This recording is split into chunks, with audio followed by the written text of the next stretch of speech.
Your father firmly believed in the American commitment to freedom, justice, equality, and human rights.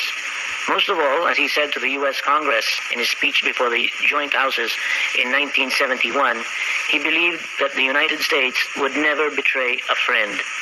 Do you still share your father's faith in the United States after all that has happened? Yes. I certainly believe that the United States of America still stands for something. And we stand for that. And we are therefore wedded together in our beliefs. I think that what happened in '86 was a failure of the American system. I think there were personalities or cliques within the system that decided at some point to put us away. I sincerely believe this was a mistake for the Philippines and for the United States. I think that events since then are beginning to show that that is so. The plight of the average Filipino has worsened. Pag-usapan na lang natin ng gulunggong kung gusto mo. And the Americans and the specific interest of the bases, the American bases in the United States, their hold on that has become more tenuous in the last 3 years.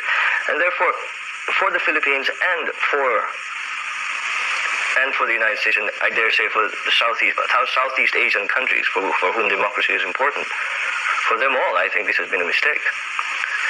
Now, this is not to say that America has turned on us. Perhaps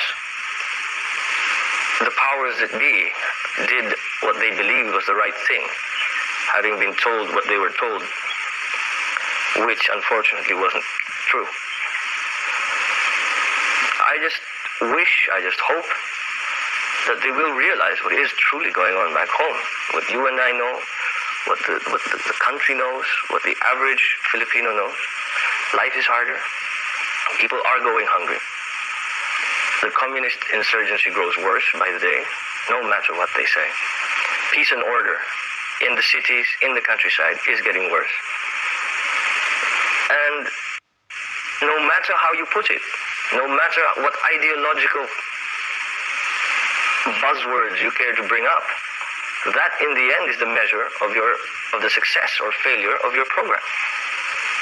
And having said that, I will not sit here and tell you how life is in the Philippines. I haven't been there in 3 years.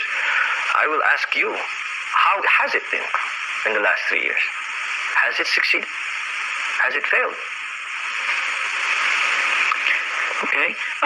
Can you tell us, therefore, how you feel about the Filipino people in general now, 3 years after EDSA? No different. I do not believe that what happened at EDSA was, I think it was terribly well organized.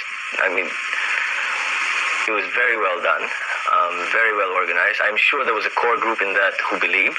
There were mistakes in my father's administration, for which I'm sure people were hurt. But I do not think, and I didn't think then and do not think now, that was representative of the majority of the 54 million then Filipinos. I still don't think so.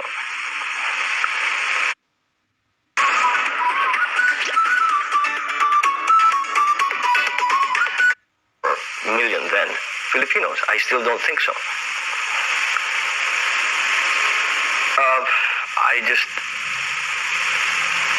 First of all, there was no revolution. I never saw a revolution. We left because we did not want to kill fellow Filipinos. We left the palace to go to Ilocos.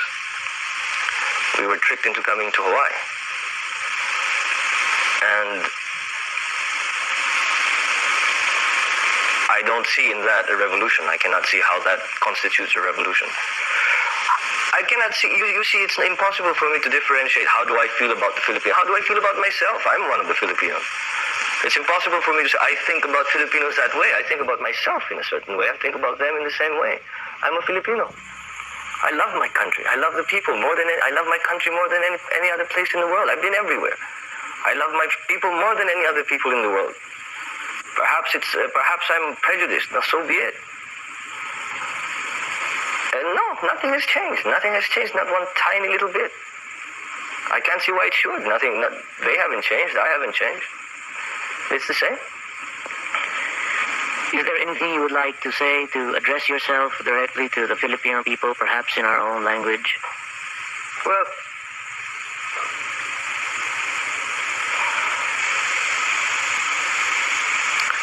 in spite of how far we are, nandito kami ngayon sa Honolulu, malayo-layo kami sa inyong lahat. Nalalaman namin at naririnig namin ang mga nangyayari sa ating bayan. Asahan ninyo na gagawin namin lahat ng kaya namin gawin upang kayo tulungan. But the Filipinos must come to a political maturity at this point in their history. Filipinos must understand that they must exercise their political will for what they believe to be right and what they believe to be just. We know the conditions that they find themselves in now. We know what life is like in the Philippines now. They know much better than we do. They must now exercise their political will, their political energy to make changes, to make their lives easier, better, and correct. And it's a turning point in the history of our country. It's a turning point in the maturity of political maturity of the general populace. And I think, knowing Filipinos as I do, that we will do the right thing.